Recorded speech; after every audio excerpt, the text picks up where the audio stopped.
Like Scott Brooks, I don't think he held anybody accountable. I don't think you can Not a soul. Westbrook accountable for anything. I think you can. No, you can't. No, you can't. No, you won't even watch film like after the game. That is hilarious. The fact he doesn't watch film is hilarious. Like, what are you doing? That is hilarious. Thank you. The fact he doesn't watch film is like, what are you talking about? Literally.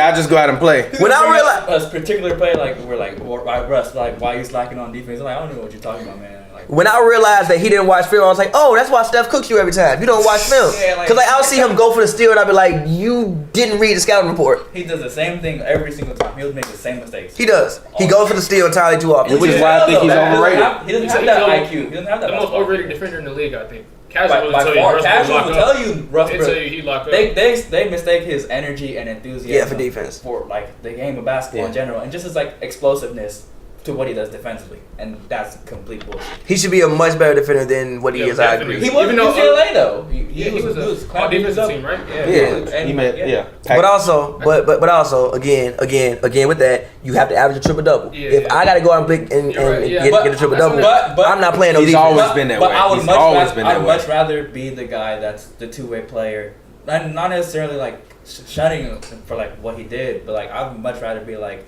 the two-way guy that can play both offense and defense, as opposed to the guy that's gonna do everything in terms of I'm gonna facilitate every single play. I'm gonna score. Like I'll make sure I have the ball in my hands and make sure I'm making the move for the offense every single time. But he had to do that last year. No, he didn't. I don't think you have to. Thank you. He didn't. Thank you. I don't think you have to do that. Last year.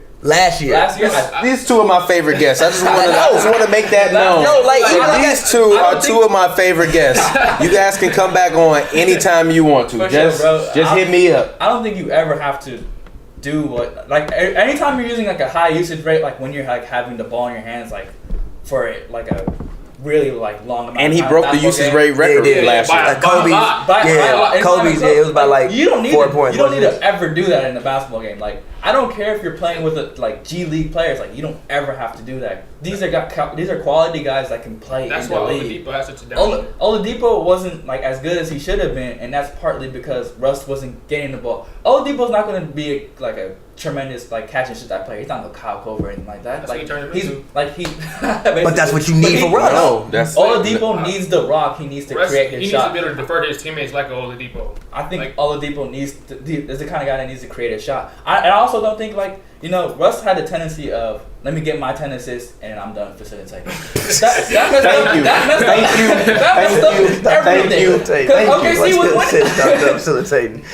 OKC was up literally in every single halftime against the Rockets, and every single second half Russ would mess it up by taking like 20-30 shots that he didn't need to take. But also wait.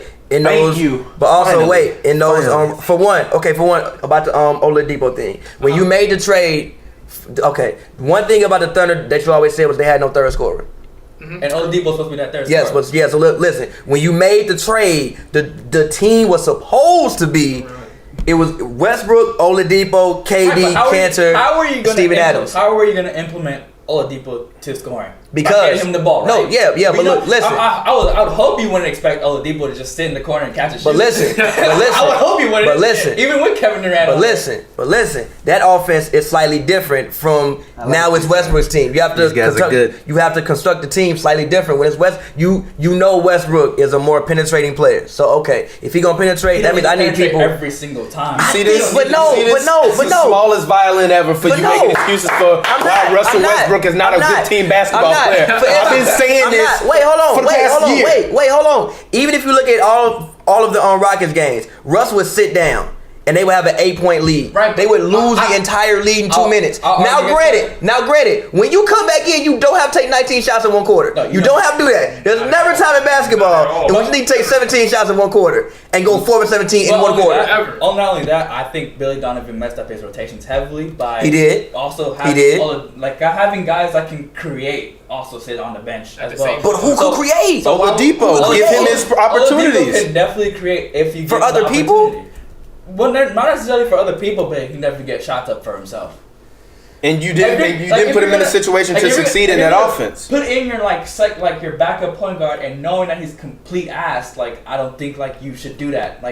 Especially when you need to cut down on your rotations in the playoffs. But also, I don't think you ever put in a backup point guard who isn't like capable of even like taking in like a role of just like passing the ball to another guy without messing up somehow. But also, your third scorer couldn't play. Cancer. He literally could not play. Series, you're right. Yeah, he literally could. Like the matchup was just bad. Yeah. The matchup was literally this team. Look, if Russ goes out there and does the same thing this year that he did last year, then I'm gonna have to question him a little bit because this year he don't have to do that. Look at this, like if you ask me, like watching like Andre, like a guy, example, like watching Andre Roberson play, like Russ got him the ball and got him his shots. Roberson's not gonna be the kind of guy to even create a shot. He can barely even get the ball. But I think for what he did in his role, he did a tremendous job. Yeah. One, Harden wasn't getting buckets like that. Like he would get to the line, of course. That's what Harden does and everything. Yeah. But when you not anymore with these new rule changes, right? Yeah. But when you look at his like true like shooting percentages like from the field, they weren't that high. So he did his job. He locked up the best player. That's not even Westbrook's like thing anymore. It's just be a competent basketball player, and he wasn't that.